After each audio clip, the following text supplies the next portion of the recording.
That Sober Guy podcast contains adult content, merciless truth, and emotional nudity. Listener discretion is advised.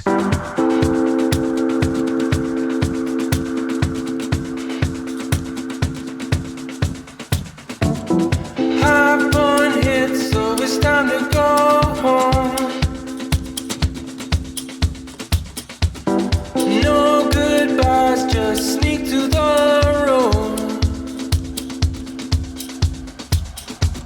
I'm spinning around you.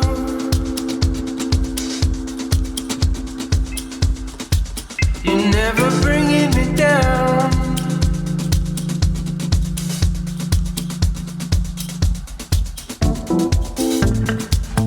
Yo, what's up? Thank you for tuning in today. Thanks to Humans for bringing us in. Thanks to you for supporting the show. I'm Shane Ramey. You're listening to That Sober Guy podcast, and we help people stay sober. Always good to be back on the microphone this week. A couple days late. We're going to drop this on a Monday. Usually dropping shows on Fridays, but sometimes life gets in the way. Life happens. Stuff happens, so we got to adjust. Always a good lesson to be learned on my part, being able to adjust and be flexible. So glad to be back today, though. Today's message is titled, Help Me, Know Me, Use Me. And it comes from a really good word that I heard recently from our pastor, Dave Patterson, here at the Father's House in Vacaville. And I wanted to dive a bit deeper of what that meant to me. Help me, know me, use me. What does that mean? How did I interpret that, and maybe how it applies to some of the things that you might be going through out there as well, if you're struggling with addiction, alcoholism, or anything else in life that life throws at us. I have the lovely, beautiful, independent, doesn't take any crap mother of 2 kids, wife of 11 years, selfless, all-around amazing woman with an attitude, the Jess, joining us right now as well. So what's up, the Jess? I took you off of mute. How are you? Wow, it was muted. While you were muted, I what? was muted because of my crap ass attitude. You've had quite the attitude the last week, I got to say. I kind of am learning how to just stay out of the way though when that happens. I thought it was funny when you told me yesterday, I know your cycle. I'm learning. I don't know if I know it yet, but I'm learning the cycle for sure. It's definitely a cycle. Cycle of hormones. Yeah. One might say. There's some hormones involved. It's normal though, right? It's normal. You know, other than that, life is good. It doesn't seem very normal sometimes, I'll tell you that much. But I love you. I'm the one living it. Thank you very much. We're going to dive in to all this today, of course. Jess and I are going to talk. I have some questions for her regarding this too, so she'll give her take on that. I also have some emails and some messages from some of you guys, and I appreciate you writing in and sending us some thoughts, some ideas, some questions.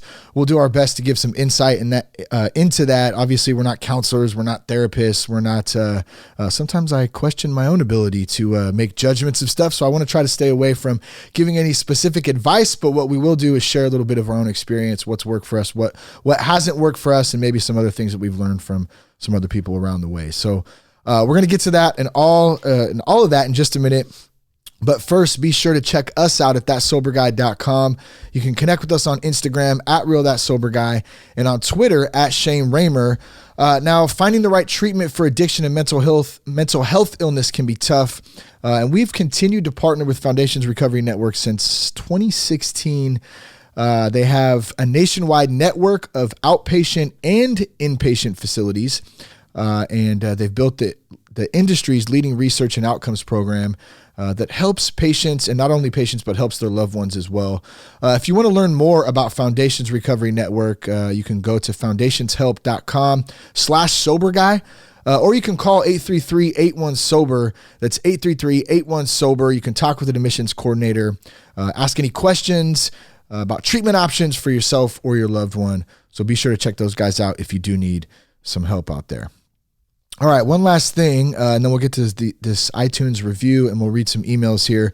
Did you know that we have a course? It's called How to Navigate, way to go, Jess, the first 90 days of sobriety. Wait, I was hoping you were going to keep playing it. No, you stopped it. It was some music or what? Was it? Yeah, it was a video? Instagram. I was Instagramming. Dang it. Oh, we were Instagramming live. You know, I haven't made an Instagram post in over 46 days. No, I wasn't live. I was just looking at everybody else's lives and everybody else's stories. I'll tell you what, it's been quite freeing. But we are going to make a post this week, the first Sober Guy Instagram post coming up as we announce one of our new partnerships, How do you plan on doing that with your I have flip phone? I have an alternative phone for business that allows us to do what. Your mic sounds weird. Yeah. What does it sound like? Oh, like hollow. Like I'm not like, yeah, I don't know. It just doesn't sound crisp. Huh. Let me see your headphones real quick. Hold on 1 second here, guys. You can keep talking in there. Technical difficulties. Well, I have a cord on there that I don't did. know. You tell a me. different Maybe cord. It's weird. Maybe Check it's my one. mic. Is it my mic? That is weird. No, I think it's just your volume. I had you told me it was too no, you're good. The volume? The volume, you're good.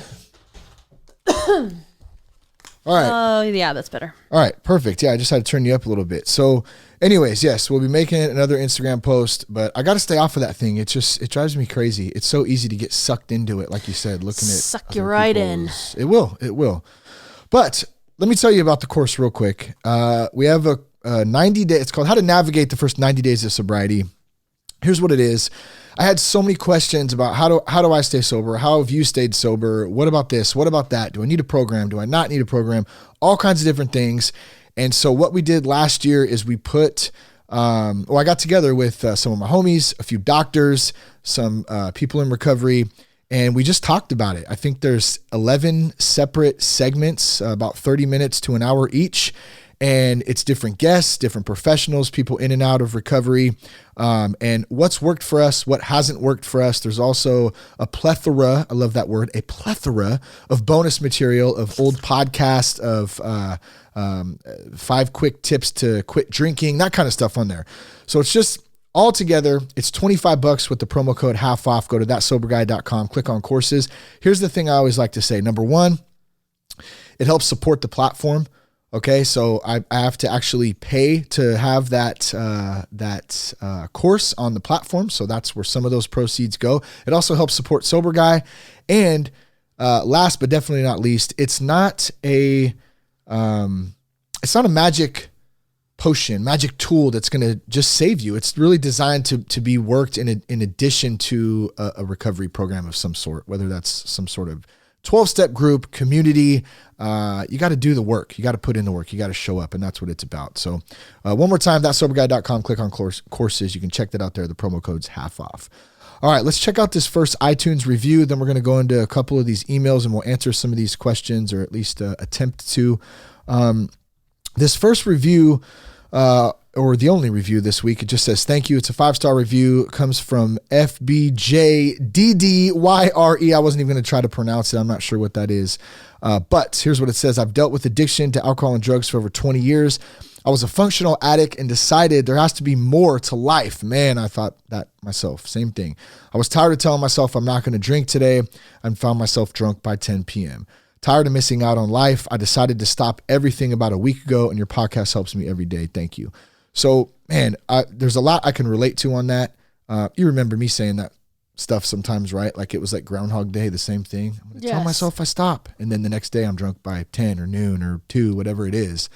Not a fun way to live. So, number one, thank you for the review. Number two, good on you for stepping out.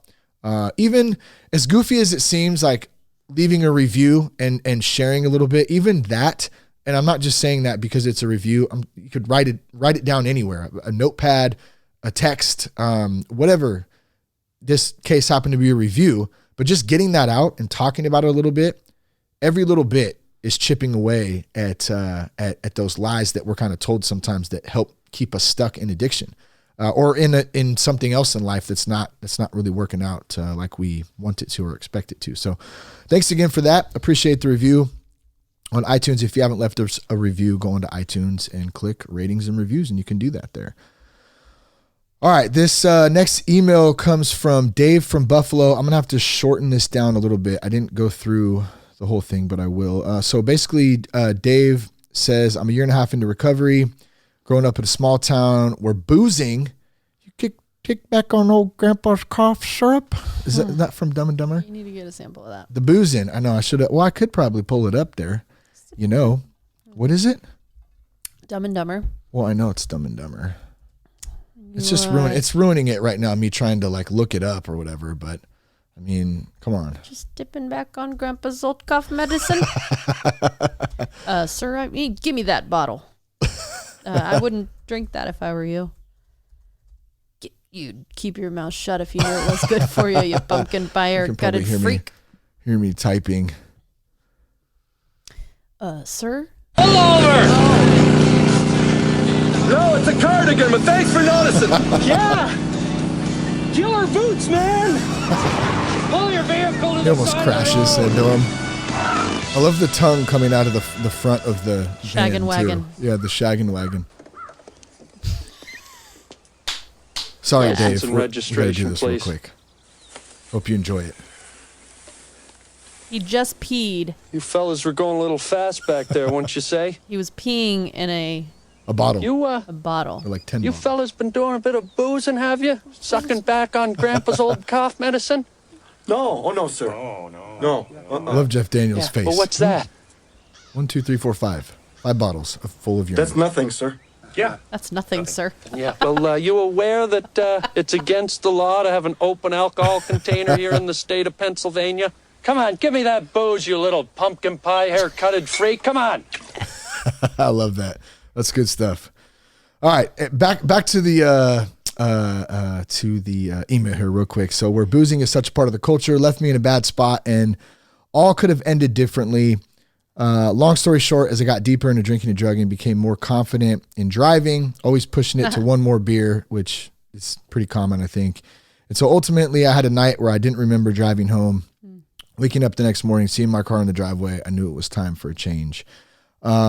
Looks like Dave got some help. June 30th.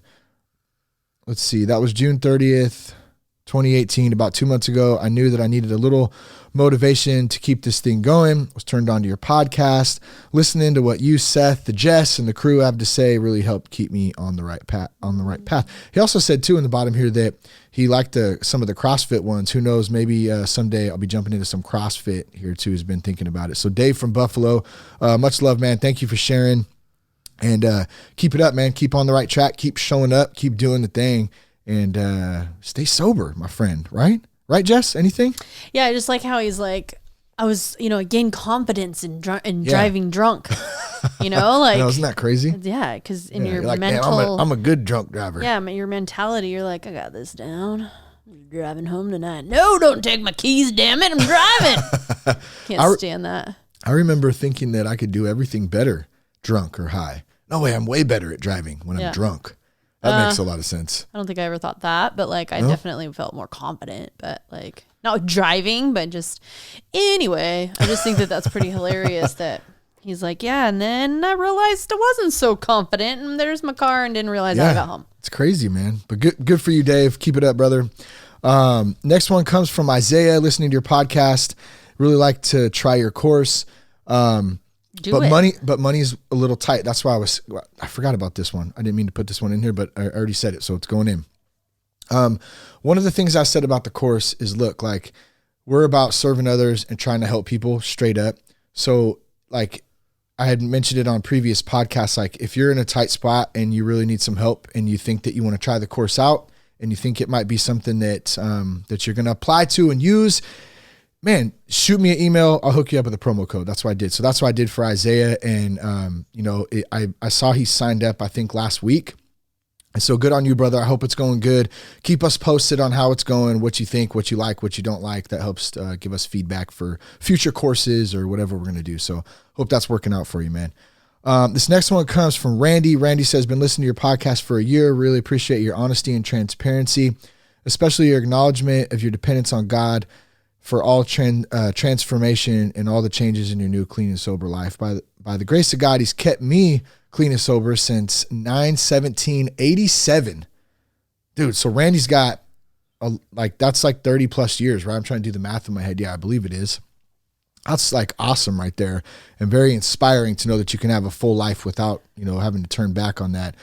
One more thing I wanted to mention too is he sent me so how do I say this? Did you listen to last week's podcast, Jess? Probably not, right? I know that it's hard for any of us to listen to podcasts. We just don't have the time sometimes to sit for an hour and a half. Wait, what was it about? What was that one?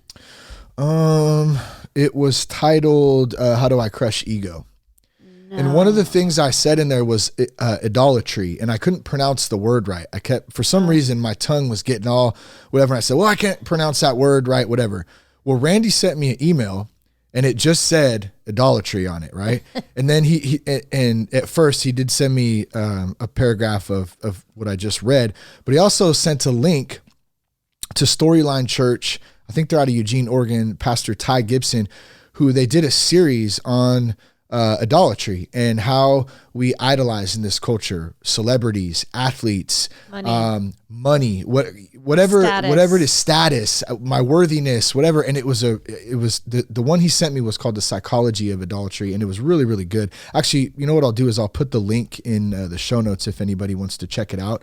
But yeah, it was really good. And I thought it was funny how the stumbling of a word, God takes us and uses that to connect somebody and then move on to another message from God, through Pastor Ty Gibson. You know what I'm saying? Like, yeah. I love stuff like that. So Randy, thanks for stepping out and shooting that out there. And I was able to check it out, and we'll pass it on in the show notes to anyone else who might be interested. It was a really interesting word. Well, alcoholism is an idol, it's something absolutely that really good point, that you worship and turn to in hard times and turn to in happy times and turn to for help. I mean, that's what an idol is. It's something that you go to, that you worship. Yeah. Yep.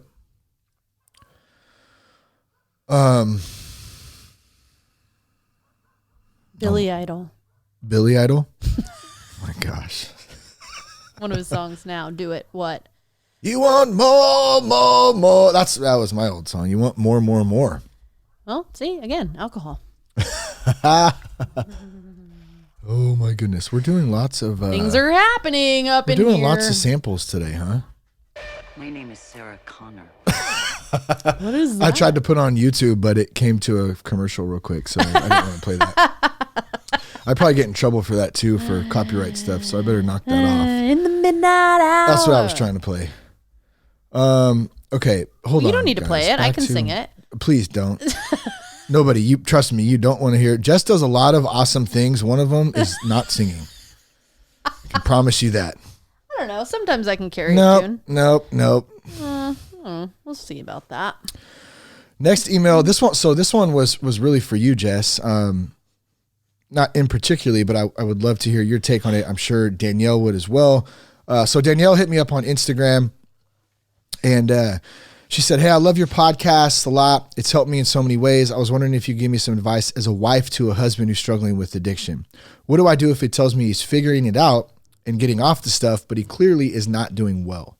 He tells me he doesn't need any help when he really does. We have 4 kids. What am I supposed to do?" So Danielle, thanks for that. Thanks for stepping out and sending it out there. I appreciate connecting with you. Jess, what do you think? Was that a loogie or? Yeah, I'm really congested right now. Lucy and I went to lunch earlier, took a nice little walk together, little daddy-daughter time, and I was hawking him up on the way, and she said, "Dad, that's gross." Yeah. I didn't even think about it at the time. I said, I'm really sorry about that. That is gross. I'm really sorry for hawking Really lugs. sorry for hawking lugs on our nice walk right now. Now, would you like a sandwich? Mr. Pickles? Danielle, what do you think about that, Shane? Well, the first thing was, how do you deal with a husband struggling with addiction? Like, how did you deal with me? I didn't even know you were struggling. Do you know what I mean? Yeah. I kind of wasn't in that headspace. I was like, what's wrong with him? Because drinking was a normalcy of our life. So even when Shane came to me and said, I have a drinking problem, I need to go to rehab, I was like, what are you talking about?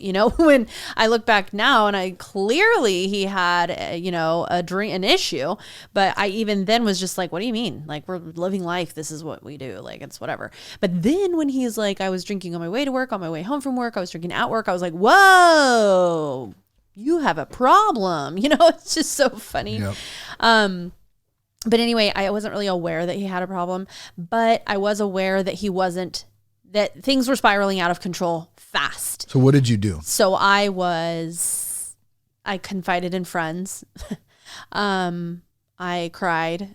Like I didn't know what to do. I tried to reach out to him. I tried to like, hey, what's going on? Like, what are you doing? What about when I would tell you, I'm fine. Just leave me alone. Yep. I'm fine. Leave me alone. I got this. I'm figuring it out, like, and it's like a total defense mechanism because I don't want you to know my true. I have absolutely no advice for that time of your life, Danielle, because like I didn't know how to handle it either. In fact, I was out with two friends that day asking them like, what is going on? Like, I literally don't know my husband right now. Like, I have no idea what he's going through. Like, what is happening? And that day he texted me, was like, meet me at Merchant, which is a bar that we went to all the time, and was like, then told me he had a drinking problem. But I mean, I at the time had no idea what to do. I guess looking back on it and where I'm at now, I guess, I would just say you got to set boundaries. I guess I would just say boundaries. Like, hey, you feel like you've got this, but I'm still seeing the same behaviors.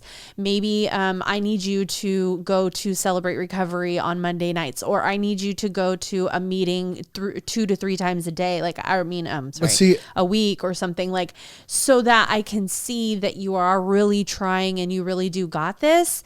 I mean, you can't change, you can't, there's nothing you can do to physically get him well, but there are things that you can do for you and your 4 kids that create boundaries that are safe for you guys as he's quote trying to, as he's got that, And I think that's that's kind of the problem with that, is because it is good advice and you want to help people that are going through stuff, whether it's your spouse, your family, your friends, whatever. But the bottom line is nobody's going to get help until they actually want to get help. And whoever it is, that person, and I'll take myself, I needed to get help because I wanted to get help. And obviously, yes, there were repercussions. I knew that if I got help, it would help my family, it helped me be a better father, husband, friend, worker, all that stuff. But if you would have been telling me at that time, which you probably were, I can't remember exactly, but you need to go to Celebrate Recovery this night or whatever. You need to go do this or whatever. I don't think you were at that time. I wasn't telling you that. I didn't know about any of that. But I'm saying if you would have, I would have just blown it off and said, don't tell me what to do. I got this. You know what I mean? Because that's, especially from a dude point of view, we're kind of wired like that. Like, don't tell me what to do. Like we're stubborn. But that's not a healthy way. Not at all. It's not healthy. It's not okay.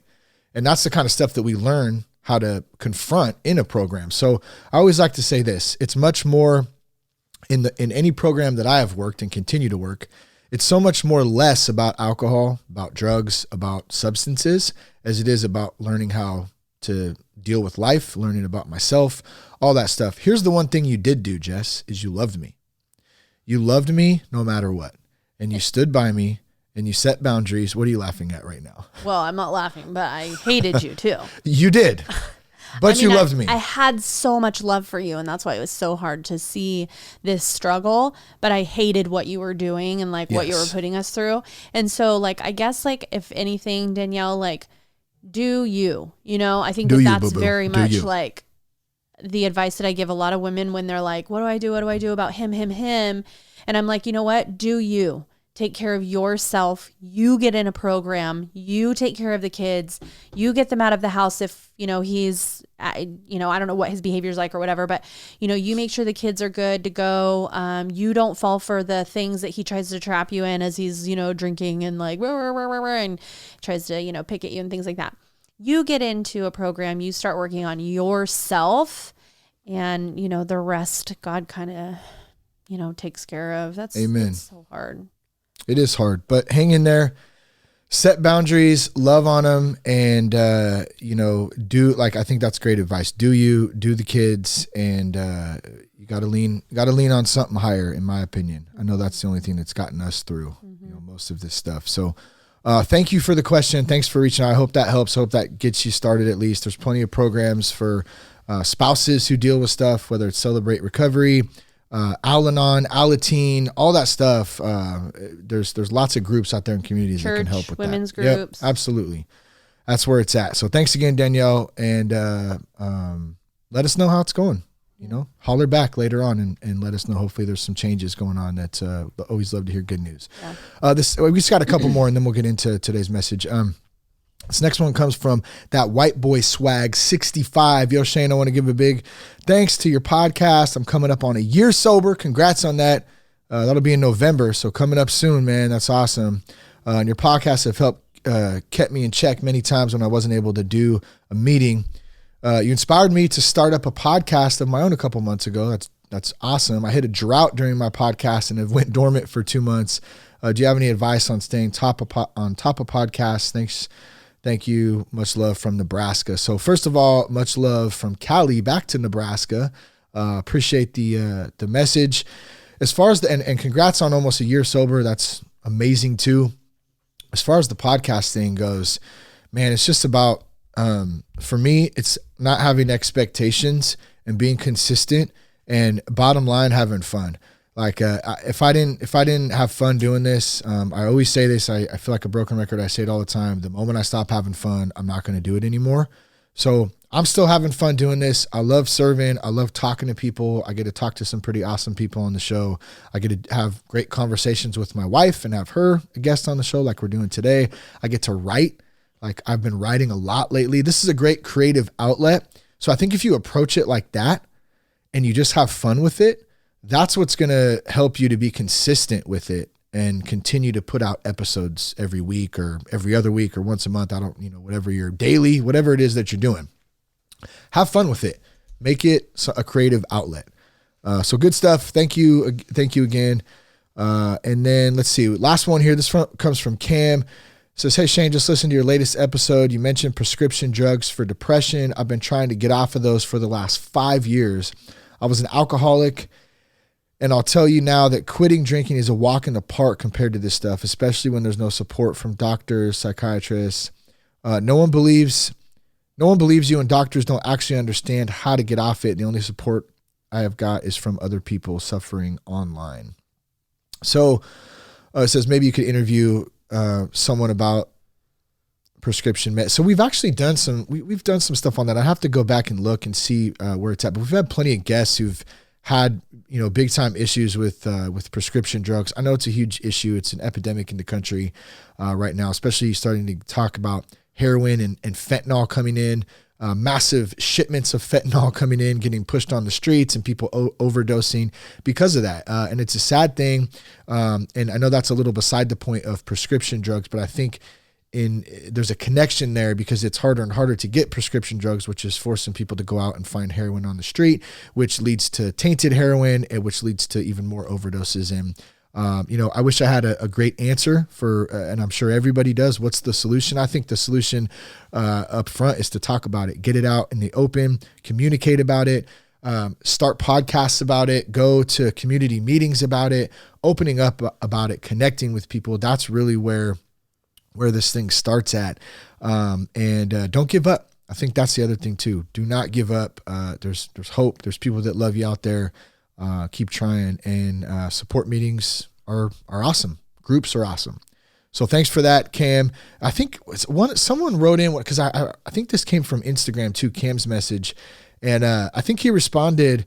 When I responded to him, I think it was him that said he was sanding drywall at the time. So, man, I got a little love for you there. I do not miss sanding drywall. So I hope that was fun. And nothing wrong with sanding drywall, by the way. I made some pretty dang good money while I was a taper, but that's some hard work, and I learned a lot in that time. But in any case, Cam, thank you again, my friend. Appreciate you. Let's get on to today's message. Help me, know me, use me.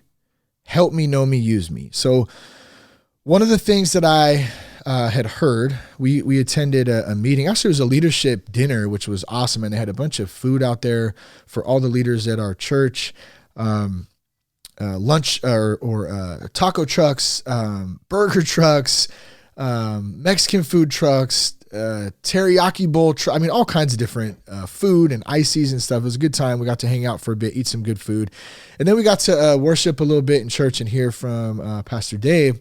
And he had some great things to say about leadership and about, moving forward in God's word and what had been, what God's doing in people's lives and how we're a part of that by stepping up and stepping out and being, being leaders and all that good stuff. But one of the things that he said was, help me, know me, use me. And I thought that was great. He didn't elaborate on it too much. And if you would have told me that those words would have came out of my mouth like 6 years ago, I probably would have slapped you in the face and laughed. Like, I heard Pastor Dave say this while speaking at a leadership appreciation dinner. Hey, help me, use me, know me, right? Like, that just wasn't me like 6 years ago. I was way too cool for that, right? Way too cool. But that's what God does to you when you give up control. You let go of that stupid stuff. Like, I don't care anymore. That's what saved me, and I experienced it, and I'm, continuing to do so. So like, how did God help me? He helped me by starting the process and getting me sober. How did God help you, Jess? Took me from my depression and anxiety. You had extremely bad depression. How many people out there struggle with depression and anxiety? I'm so sure. Many.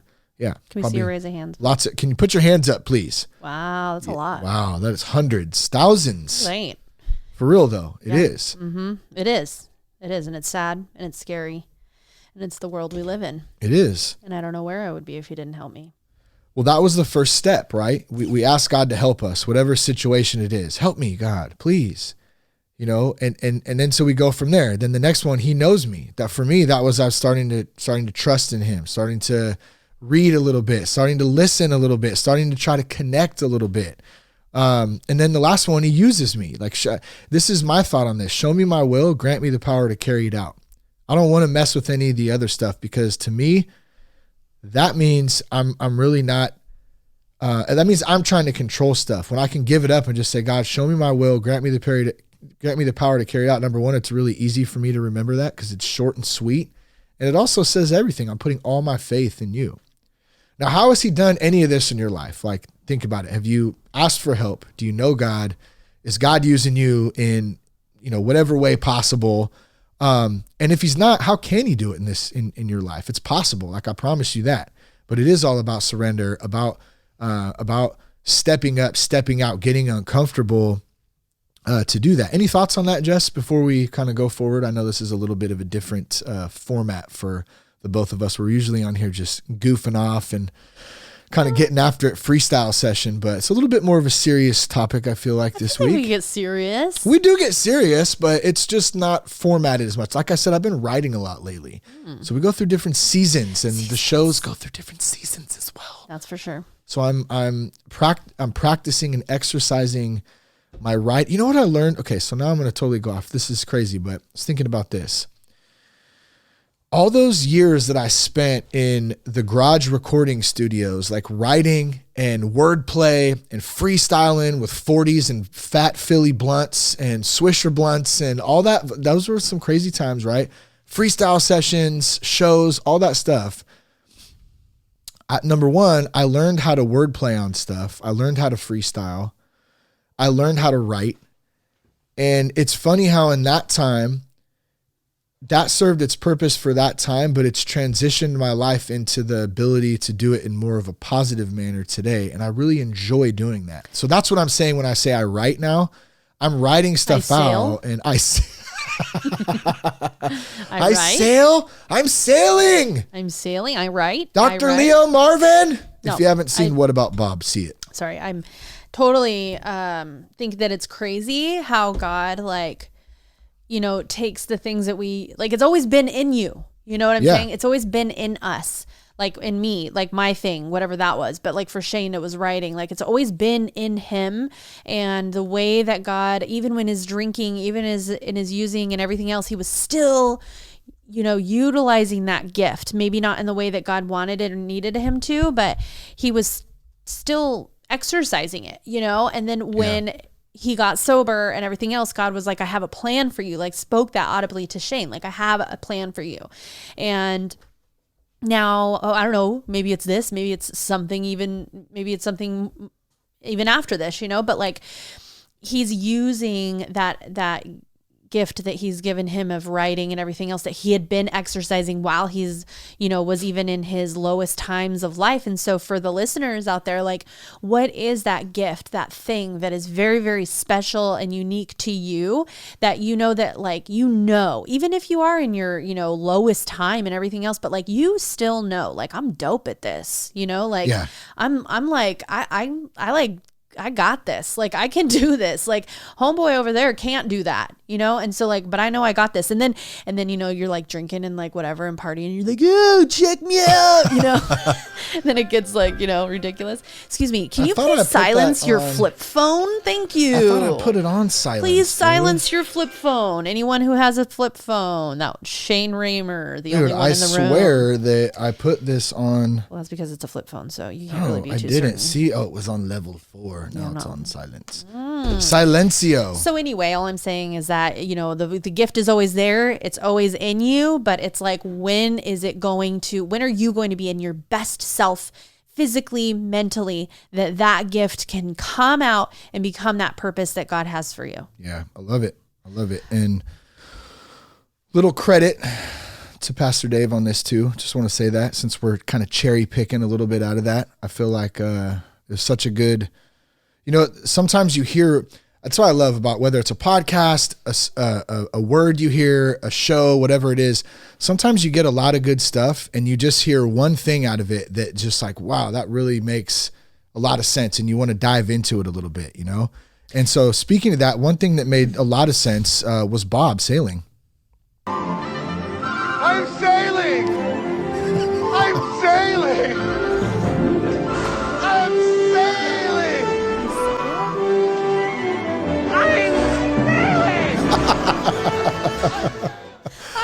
Oh man, that is one of the best. It's hilarious, dude.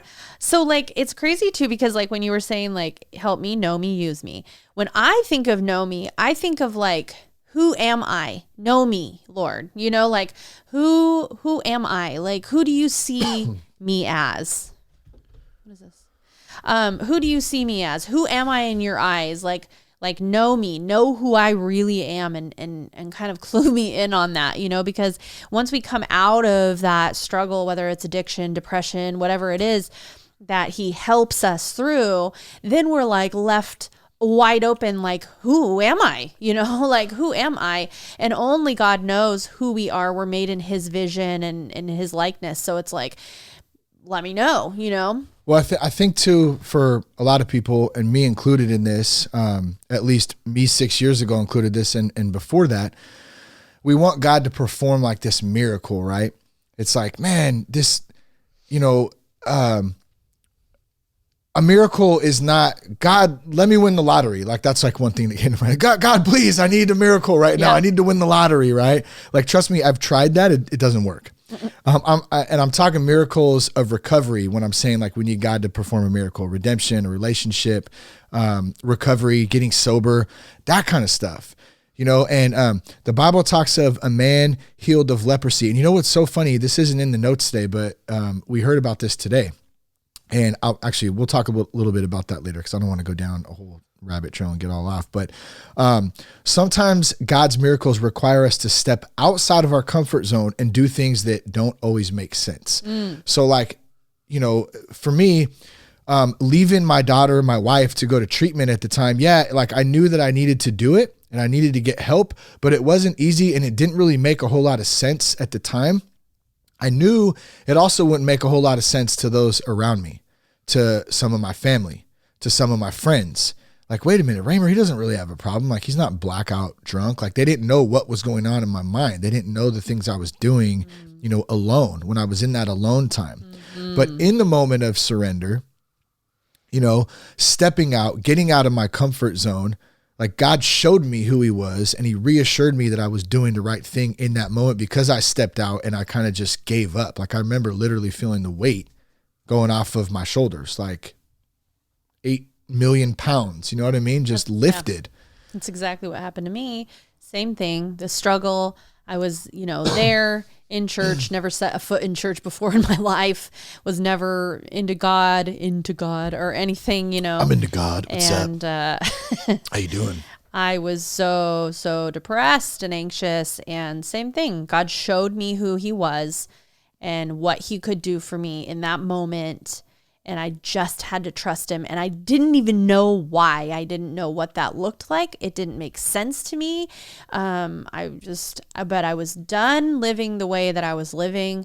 And I was like, so this is your help me kind of. This is it. This was your help me. My help me. Yeah, exactly. Because that was what I was going to ask you. What was your help your help you moment, depression, anxiety. We kind of hit on that a little bit, but how did he take that from you? And did he completely take it, or is it more or less now that you know who to turn to when you're feeling it come on? Yeah. Yes. Yeah, it was what I said. And then he totally took it from me in that moment. It's funny because I remember Shane waking up the next day and I was just like, whatever. And Shane's like, do you feel any different? And I'm like, Yeah. no, I don't. I feel the same. I just even more weirded out, I guess. Right. Cause I'm just kind of like, what just happened? What was that? Like, what was that power? And like, what was that like decision that I made? And like, but I was ready. I was ready for more. Remember when I just kept calling the small group leader and I was like, yeah, they're not calling me back. Like I wasn't like calling them off the hook, like, ugh. But like, I was like, they're not calling me back. Like I need to get hooked up. Like what is going on? Because I didn't want to lose that feeling. I didn't want to lose that momentum. Yeah. I was just huge. like, dude, I feel this and I'm ready for more. And yes, I still struggle here and there, little bouts of depression and anxiety. Randomly, not half as much as I ever used to. I feel it coming on, and yes, now I know who to turn to. I know how to handle it. I can't handle it, but I know who can handle it for me. I know who I can give it to, and I know the tools that I have and the people that I can turn to. No, it's good. And I think the help me for a lot of us, we've tried it many, many times. Like I know I tried to help me many, many times before it finally clicked and I had that moment. And I think that looks different for everybody, but for the longest time, it was more like putting a Band-Aid over like a gaping wound for me. Like eventually I was going to have to kind of bleed out unless I had this miracle happen to kind of, to fix that wound, to stitch it back up. Like, and the example I kept thinking, it's a little bit different than the wound scenario, but like my son needs help tying his shoes, right? So, by the way, remember Velcro shoes? Pro Wings XJ 900s? Ow, ow, ow. They still have to the Pro shoes. Well, I know they still have them, but like, how about a good adult pair? Me and Chris Elliott used to have adult pairs of Velcro shoes when we worked at Ralph's. Divorce. Really? That ever happened? I'm about to go get some. Oh, wow. Are you excited about that? No. Like, really? Is that all it takes? A divorce? Velcro shoes? I'm going to come Let me get some on Amazon right now. I'm going to get some Velcro shoes and a mustache and come home through the door and we'll see what happens, baby. Oh, God, a mustache. And all your facial hair shaved. I actually did think about shaving in a stash. If you would like me to shave a stash in, please holler at us on Instagram. What are you? This is us 6? Yeah. Yeah, give it a vote. Actually, we'll put a vote out there for the stash pick because I have an old stash picture. And if we can drum up enough votes, I will shave it in because I love it. I have a gnarly beard going. Well, it's not gnarly, but it's nice. It's nice and full. But it's a nice full beard. Full facial hair, a nice full manly beard. Facial hair than which I am attracted to. But you remember Velcro shoes, Pro Wings, all that stuff, right? I don't know why I thought about that, but I loved it. But I was thinking about Cash tying his shoes. And every day, either me or you has to tie Cash's shoes, right? If we don't, who's going to tie him? He's not going to tie him himself. He doesn't know how to do it. Mm-hmm. If Cash runs around with his shoes untied long enough, eventually he's going to trip. He's going to fall. Mm-hmm. He might trip and fall a ton of times before he's like, wait a minute, like kind of put it together. Wait, my shoes aren't tied. I'm falling this. Right now, this 5-year-old dude has 100% faith in me, in you, in his teacher, in his nana, and his nanny, and his auntie. Somebody's always going to tie his shoes for him. Someone's always going to make sure that his shoes are tied so he can go on his way and not trip and fall. He doesn't worry about it. He knows he has help. He knows he can't do it without a little bit of help. That's this season of his life. And what I'm trying to say here is if we relied on that, on just like Cash relies on us to tie his shoes, we relied on God like that, we can experience his love, the grace. Like we can have full faith in that and know that we're not going to always trip and fall, but when we do, we're going to get right back up too. And we got someone right there who's next to us. I just thought that was a good analogy there. And it was funny when that came to me, I was actually tying his shoes and I was like, whoa, that's pretty awesome right there. God does that. That's what I love. He's like, I'm here for you too. just like this. That's what he was showing you. We get all old and mature and think we're supposed to do everything on it. I got this. Yeah. I don't need your help. I got this. Why do we always go into that voice when we do that? I got the, is that the, what voice is that? It's the manly, I just started to pull out my power drill in my pressure washer. I was about to go back and spray off the dead damn brick wall, but the best to stop. Put on my work. Get off the shed. Get off the, get down from there. So anyways, I told him to get down now, getting the dead damn carburetor out there, and I just threw some starter fluid in it. Okay. You want me to tie them damn shoes? Give me that power tool right there. I'd tie them. Anyways, we need to rely on God just as a child relies on his parents to tie the shoe. That was kind of the point of that. Exactly. And we're never too old to do that. Yeah. Okay, we're never too old to have that child. Buddy, and I got to give credit to Buddy on that too. We've had many conversations about that, and he's been one that's always pointed that out and tried to live by that is, maybe God doesn't want us to have it all figured out. Maybe God's plan is for us just to rely on him like a child relies on their parents, like straight up. We're the child, God's the father. There it is. It's a lot simpler, I think, than we make it sometimes. Mm-hmm.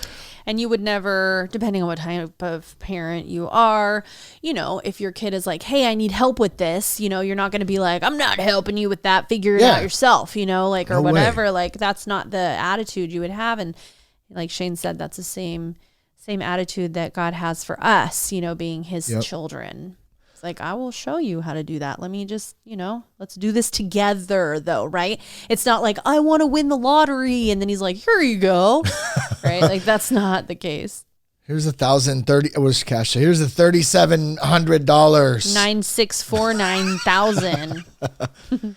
We got a new sponsor real quick. We're going to take a quick sponsor break real quick here, and we'll get to know me. We have a new sponsor. I'm really excited to tell you about these guys. It's called Clean Cause.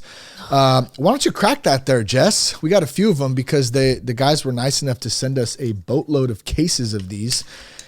Cracking it open. Listen to that. What kind is it? Peach? You got the peach there? Peach. What is Clean Cause? Clean Cause is an organic, sparkling yerba mate. Are you kidding me right now? Listen to that. Doesn't that sound good? I like you definitely want to drink a Clean Cause right now. I like my clean over a nice pile of ice and a nice plastic cup with a paper straw, of course. Paper straws Save the suck. turtles. Turtles are awesome though, so I can balance it out, I guess. It really is good. But it's a sparkling yerba mate energy drink rich in minerals, amino acids, and naturally occurring caffeine. There's only 30 calories per serving.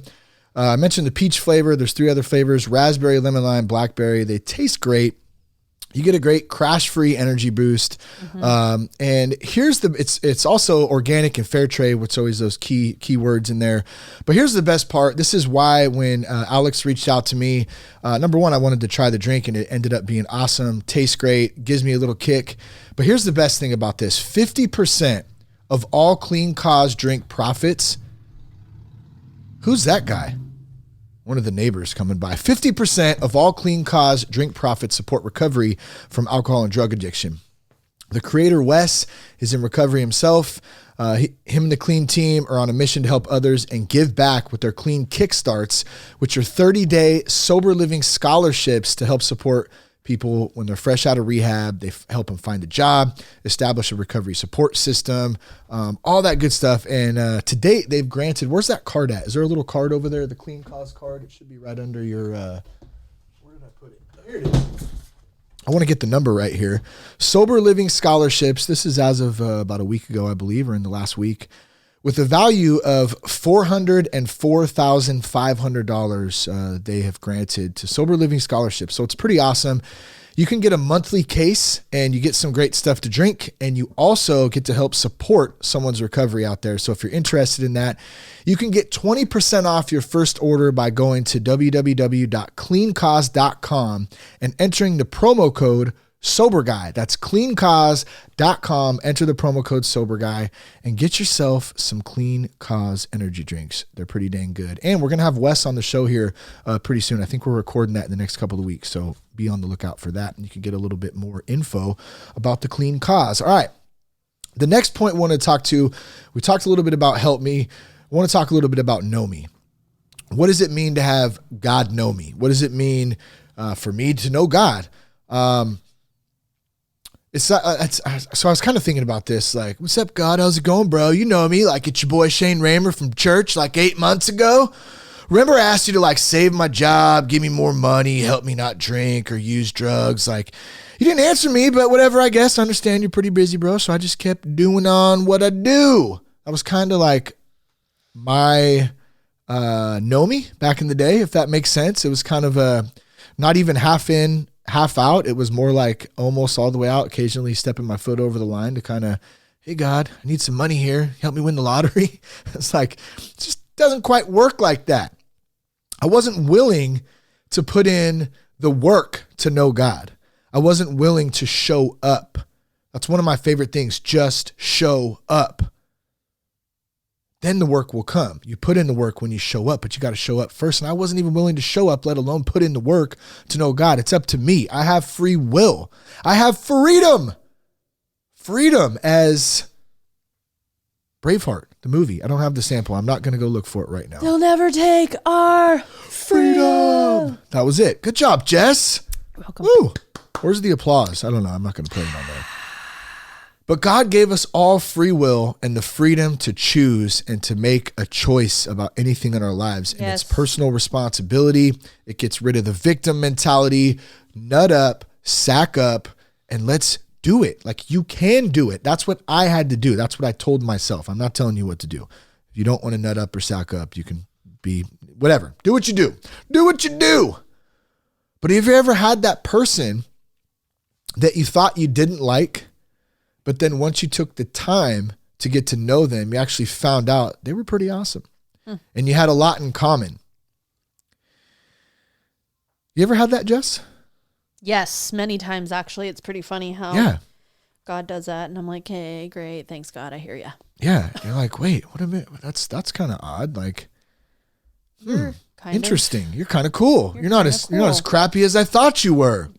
And what does that take? It takes stepping out of a comfort zone, putting yourself out there, getting to know somebody, like not, sitting back in the corner and like judging and whatever, but like actually coming out and being like, hey, like, what, hey, hi, I'm Jessica. What's your name? Great, whatever. And it's the same thing as where I think you're going with this.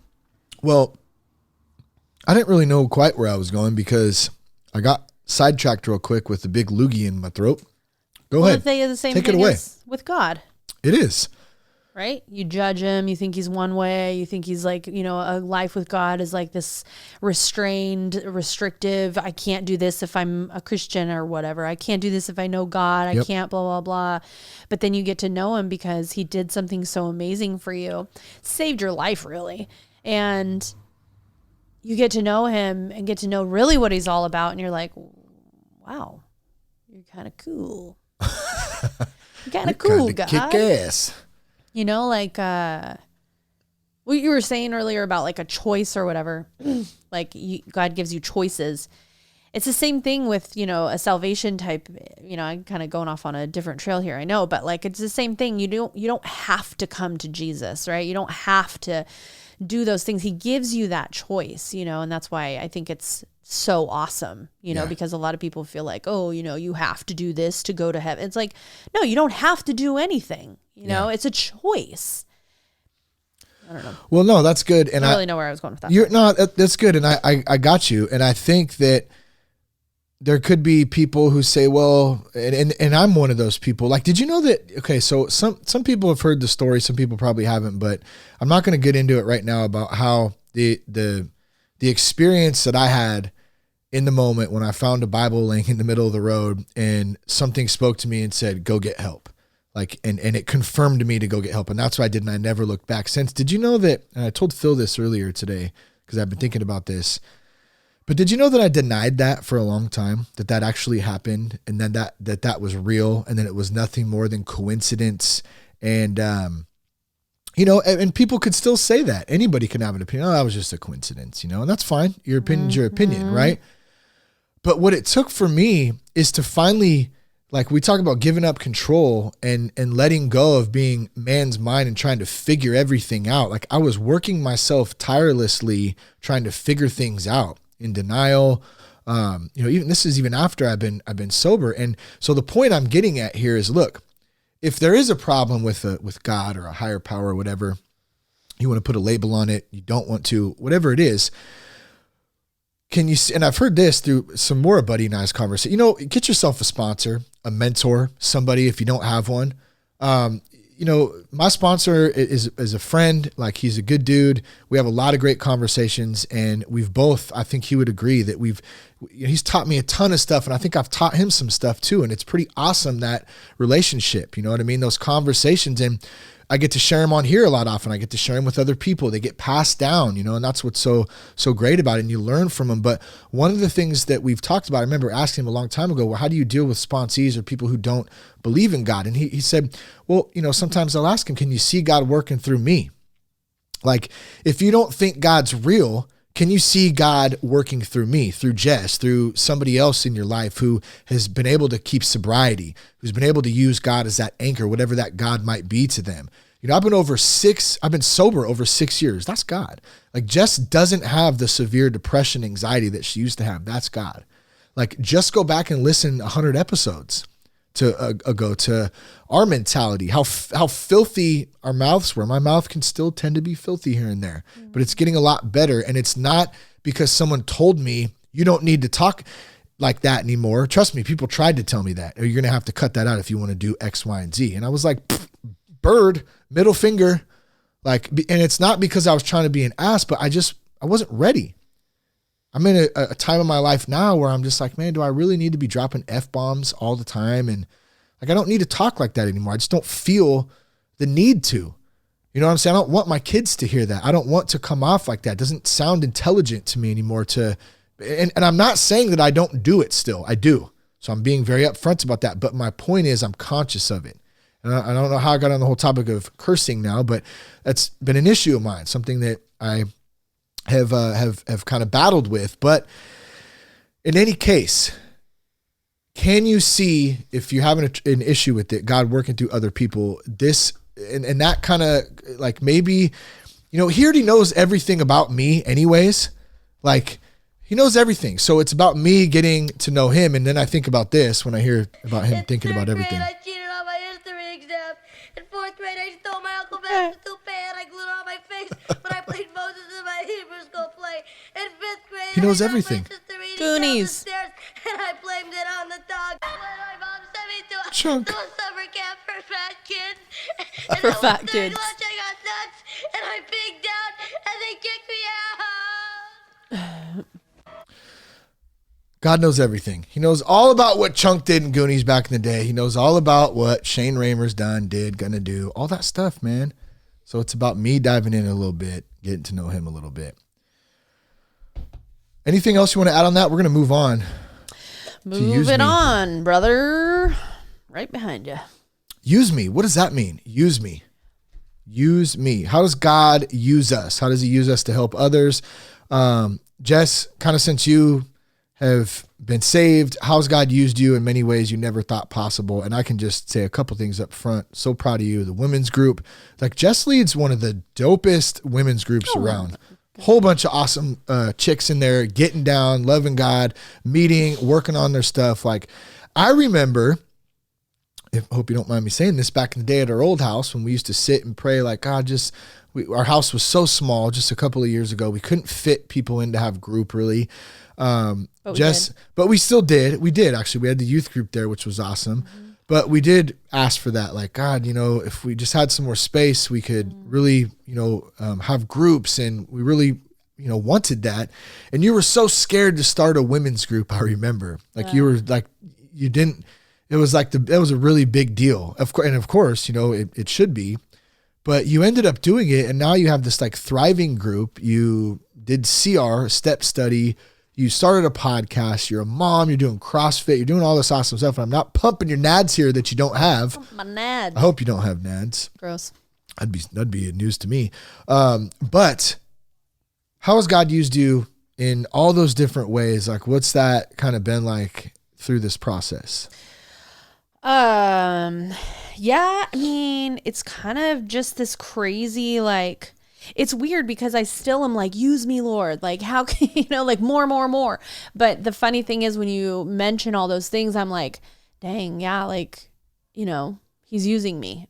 Yeah. And we don't recognize that sometimes. Yeah. Because we're always want more. More. Yeah. And I think that for me, it's just really important for women to know, men too, of course, right? Like everyone in the world. But for me, my heart is women to know that there is freedom in salvation, right? So there's freedom in a life that Jesus has for them, like freedom from the abuse, from the anxiety, from the depression, from the weight gain. I don't know, things that really like bring them down and make them feel less than, and from the self-hate and the, horrible body images, things like that we go through as women that are really, really rough.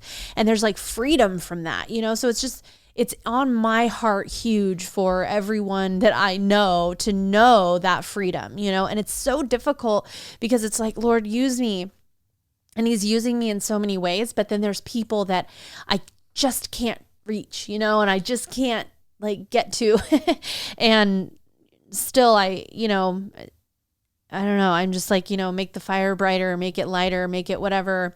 But I mean, I want him to use me and my testimony. And he is though. And I think that's the thing that we need to forget. Maybe that it's not always about more. It's just about being patient and living in the moment and being comfortable and content where we're at. I did a podcast a couple episodes ago about that.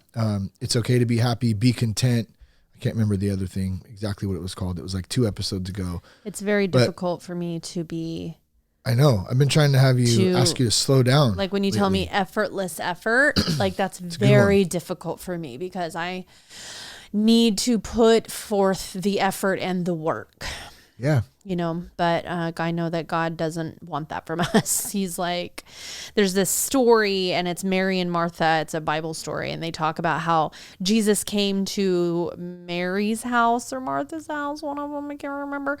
But anyway, they were sisters and Mary sat at Jesus's feet and was just worshiping him and loving him and just saying, tell me the stories that you have and just all this stuff. And then Martha was like running around crazy, getting the water, getting the food, making sure everything was perfect or whatever. And I was praying the other day and he's like, stop being a Martha. Yeah. Just stop, and I just want you here. I just want you to hear me. I want you to know me. I want you, whatever. And I was like, okay. All right. Changing my name. Martha. Martha. Well, what about this? What if God using us, only means to love one another? Maybe it's much simpler than we actually think. Like, that doesn't mean we have to agree with everything with one another. We don't have to see eye to eye on everything. Of course not. We're different human beings. We're different people. And I'm not just saying me and you. I'm just saying anybody out there. Yeah. But it's more about just loving one another. And I came across this. I thought this was great. Romans 13:8. Owe no one anything except to love each other. For the one who loves another has fulfilled the law. Like when you share your experience, when you share your strength, when you share your hope with others, you allow God to use you just right there, plain and simple. Because by being vulnerable, by sharing your experience, you are showing love to others. Yep. You're offering connection. You're showing people that they're valuable, that you're eating macadamia nuts now on the show. That's awesome. Crackle that bag open there, babe. Well, now that you mentioned it, let me get a handful. Get after it. Okay. But you're showing love to the macadamia nuts by holding them in your hand and fondling them. And you're letting people know that they're not alone. You didn't catch that? Okay, never mind. Yeah, I heard it, but I'm just going to go ahead and help you out here, get back on track.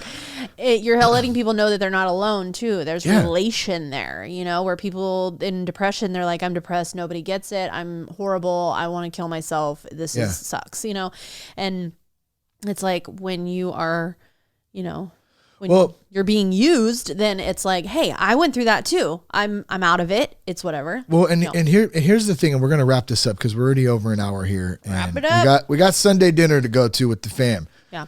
But here's the thing.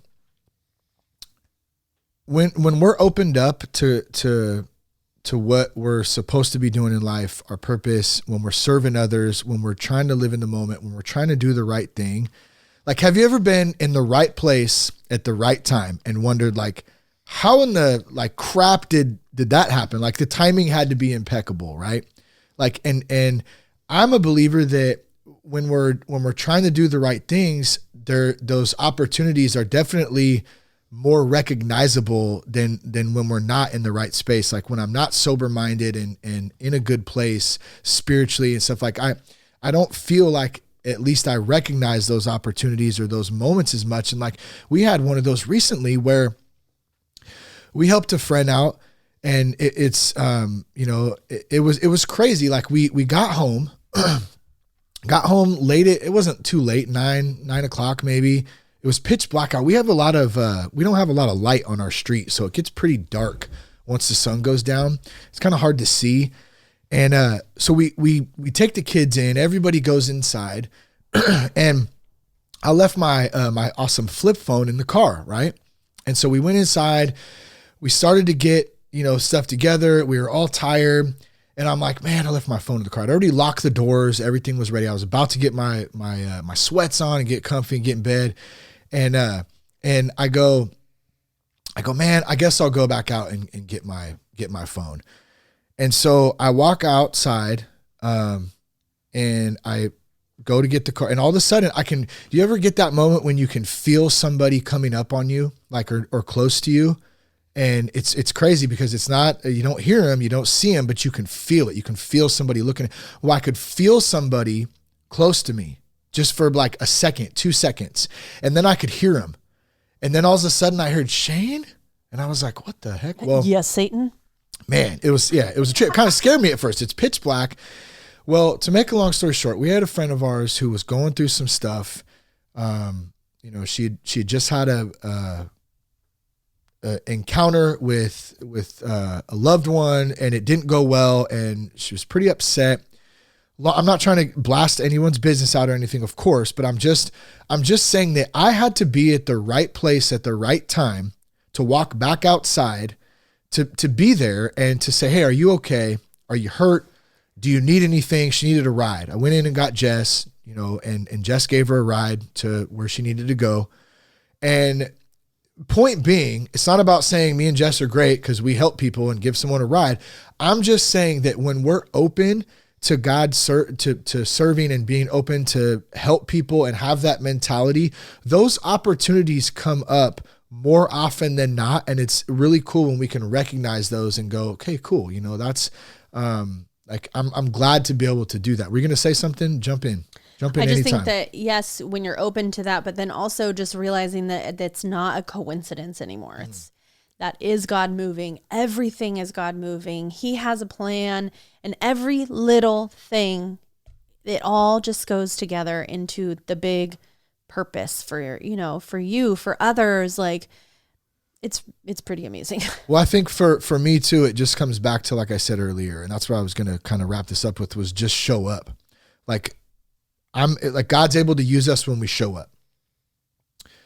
Grant me my will, show me my will, grant me the power to carry it out. One of my favorites. And that helps to keep me going. So, it doesn't mean we're perfect. It doesn't mean we don't have to fight for what's right sometimes. It doesn't mean we get to be lazy asses and just sit there while we wait, because people say, wait on God, wait on. It doesn't mean that we need to do that. Like you said earlier, Jess, effortless effort. I've talked about that many times on the show. It just means we need to practice showing up. Sometimes that means doing stuff we don't always want to do. Sometimes it's easy to stay home. But when we're doing those things, we're stepping out. That's putting in work. And that's what's ultimately going to make things change and make things get better. So put in work, show up, do the thing. Share this podcast with a friend. Love it if you did that. I hope something spoke to you today. Jess, anything you want to add before we wrap this thing up? Thanks for being a guest today on today's show. Got to chat a little bit. Yeah, it's always my pleasure. Your pleasure. Chick-fil-A. I love that place. Oh, I love a good chicken sandwich. Chicken sandwich. Why does my throat do that? I love a good chicken sandwich. I do. Little mayo on there. Mayo. Me and Lucy. Lucy had a turkey sandwich today with extra mayo. Extra mayo. Disgusting. Extra. It was gross. She loves her mayo. Nasty. Thanks for tuning in today. Hope something spoke to you. Check us out at thatsoberguy.com. Jess, what's your Instagram? I'm going to put in the show notes. My Instagram is ThisIsUs6. At ThisIsUs616. Oh. At ThisIsUs616. Know your own Instagram, How'd you know that, lady. babe? Wait, hold on. Is that sure. it? Why does it say Jessica Raymer 3? Oh, wait. Yeah, you're right. No, Instagram. I was just trying to give that out so people can holler at you if they want. I know. Yes. Check us out at that. So, did you just do a durr? Durr. Did you just say pew? Check us out at thatsoberguy.com. Connect with us on Instagram at RealThatSoberGuy. At Shane Raymer on Twitter. Thanks to Foundations Recovery Network, Clean Cause, Humans Music. Love you guys. Peace, love, respect. Keep your blood clean.